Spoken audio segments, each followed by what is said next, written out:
ihanda ang manok. And then, maglagay tayo ng dark soy sauce, Shaoxing wine, vegetable oil, maglagay ng kaunting ground black pepper, mix together, i-marinate lang pala natin ang ating chicken.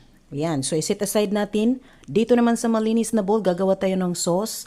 Maglagay tayo ng 1 tablespoon chili paste, dark soy sauce, brown sugar, mushroom seasoning, ground black pepper, kaunting tomato sauce. Maglagay ng cornstarch, 1 tablespoon na cornstarch at kaunting tubig.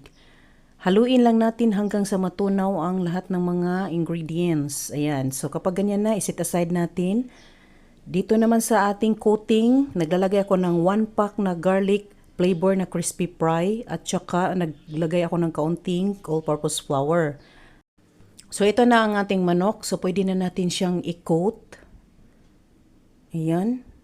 So nagpainit na pala ako ng mantika, so pwede na natin siyang prituhin. I-arrange lang natin siya. Ang liit lang aking kaldero. At kapag ganito na siya, pwede na natin siyang baliktarin para magpantay-pantay ang kanyang pagkakaluto. And then, pwede na itong hanguin. Ayan. So ito na yung ating manok.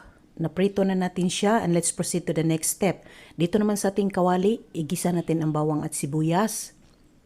Isunod natin ang ating red bell pepper. Ayan, so haluin lang natin. At isunod na rin natin ang ating sauce. Ilagay na rin ang fried chicken.